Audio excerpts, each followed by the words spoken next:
صبح کا وقت ہے، آنکھ بھی کھلی ہے، کوئی اذان کی آواز بھی کان میں آئی ہے، آپ کا نفس کہتا ہے ابھی سو جی. آپ نے اپنی چادر یا کمبل کو درست کیا اور کروٹ لیا. یہ کیا ہے؟ آپ نے کس کا حکم پیچھے پھینکا اور کس کا حکم مانا؟ اللہ کے حکم کو پیچھے پھینک دیا، نفس کے حکم کو آگے رکھا. یہ شرک، اس شرک کو جاننے والے بہت کم ہیں. مولانا روم نے خوب کہا تھا، نفس ما ہم کم ترس فرعون نیست لیکن ایراعون نیست. میرا نفس بھی فرعون سے کم نہیں ہے. فرعون نے کہا تھا نا الیس لی ملک مصر وہذہ الانہار تجری من تحتی، کیا اس ملک مصر کی حکومت میری نہیں ہے؟ اور سارا جو یہ آب پاشی کا نظام ہے، انہار کا نظام ہے، وہ میرے کنٹرول میں نہیں ہے. جس کا چاہوں موگا کھلا رکھوں، جس کا چاہوں بند کر دوں. یہ تھا خدائی کا دعویٰ، انا ربکم الاعلی. تو مولانا روم کہتے ہیں میرا نفس بھی اس سے کمتر نہیں ہے. وہ کہتا یہ جسم میرا ہے، اس پر میرا حکم چلے گا. میں نہیں جانتا کون اللہ کون رسول، کیا حرام کیا حلال. تو فرعون سے کم تو نہیں ہے میرا نفس، لیکن ایراعون اس کی بہت مدد تھی، فوج تھی، لاؤ لشکر تھا، تو اس نے زبان سے بھی کہہ دیا کھل کر انا ربکم الاعلی. میں مسکین ہوں، غریب ہوں، میرے پاس کوئی طاقت نہیں ہے، میں زبان سے تو کچھ نہیں کہہ سکتا، اندر سے میرا نفس یہی کہتا. یہ نفس کی حکومت قرآن کہتا ہے. میں حیران ہوتا ہوں، 2 جگہ یہ مضمون آیا ہے. ارأیت من اتخذ الہہ ہواہ افانت تکون علیہ وکیلا. اے نبی تم نے دیکھا اس شخص کو، اس کے حال پر غور کیا جس نے اپنی خواہش نفس کو اپنا الہ بنا لیا ہے. اللہ اکبر. الہ، لا الہ الا اللہ، کلمہ توحید کا مرکزی لفظ یہاں آ رہا ہے. من اتخذ الہہ ہواہ، جس نے اپنی خواہش نفس کو اپنا معبود بنا لیا، الہ بنا لیا.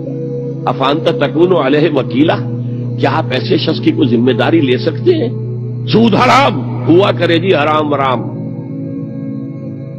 ہمارا دھندا جو ہے وہ آگے بڑھ نہیں سکتا. تو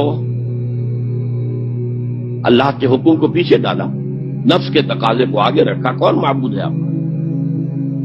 نام عبداللہ رکھیے، نام عبد الرحمان رکھیے، ہے عبد النفس، نفس کے بندے، نفس کے غلام. یہ میں نے یوں سمجھیے کہ جیسے میں نے ہجرت اور جہاد کی ڈیفینیشنز کی تھی. ہجرت کا بیس کیا ہے؟ پوچھا گیا ایو الہجرت افضل یا رسول اللہ، اے اللہ کے رسول بتائیے سب سے اعلیٰ ہجرت کون سی ہے، افضل؟ فرمایا ان تہجر ما کرہ ربک، ہر اس چیز کو چھوڑ دو جو تمہارے رب کو پسند نہیں. آج رات ہی سے آپ ہجرت شروع کر سکتے ہیں. جائزہ لیجئے کیا کیا چیزیں میری زندگی میں خلاف شریعت ہے، تو اللہ کو ناپسند ہے. فیصلہ کیجئے کہ آج کے بعد نہیں ہوگی. ہجرت شروع ہو گئی، افضل الہجرہ، سب سے افضل ہجرت شروع ہو گئی.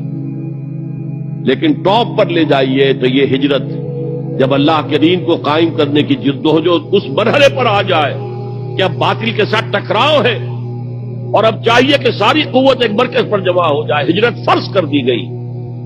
وہ ہجرت گھر بار چھوڑ کر، اہل و عیال کو چھوڑ کر، اور مکے کے بھیڑیوں کے رحم و کرم پر چھوڑ کر اپنے گھر والوں کو، جو لوگ ہجرت کر کے آئے. حکم تھا، ہجرت مدینہ فرض تھی، ہجرت حبشہ فرض نہیں تھی. صرف اجازت تھی کہ جن سے سختیاں نہیں جھیلی جا رہی مزید وہ چلے جائیں. ہجرت کا یہ ابتدائی نقطہ، انتہا یہ. جہاد، المجاہد من جاہد نفسہ، جہاد تو یہاں سے شروع ہو گیا، اپنے نفس کے خلاف جہاد کرنا. صبح نفس نے کہا ابھی سو جاؤ، آپ نے نفس کی بات کو رد کیا، اپنا کمبل اٹھا کے پھینکا، اٹھے، وضو کیا، نماز کے لیے آپ مسجد چل دیے. آپ نے جہاد کیا نفس کے خلاف. یہ افضل الجہاد ہے. اور سب سے چوٹی اوپر یہ ہے کہ جب وہ حق و باطل کی جنگ ہو تو جان ہتھیلی پر رکھ کر میدان میں حاضر ہو جاؤ. افرأیت من اتخذ الہہ ہواہ افانت تکون علیہ وکیلا. کیا تم نے غور کیا اس شخص کی حالت پر جس نے اپنی خواہش نفس کو اپنا معبود بنا لیا، الہ بنا لیا، کہہ رہا ہے لا الہ الا اللہ، لا الہ الا اللہ، لیکن الہ تو اس کا نفس ہے. اب اس کو انتہا پر لے جائیے. عہد حاضر کا سب سے بڑا شرک عوامی حاکمیت کا تصور ہے.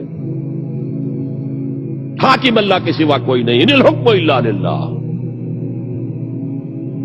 ظاہر بات ہے فرعون نے اگر دعویٰ کیا تھا میں تمہارا خدا ہوں, انا ربکم الاعلی, تو کیا اس کا مطلب یہ تھا کائنات میں نے پیدا کی ہے, تمہیں میں نے پیدا کیا؟ ذرا سوچیے. کیا وہ بزرگ موجود نہیں ہوں گے جنہوں نے اسے دیکھا ہو کہ آج اس کی ولادت ہوئی تھی, کل اس کی کوئی اور سیری بنی ہوئی تھی؟ یہ کیسے دعویٰ کیا تھا؟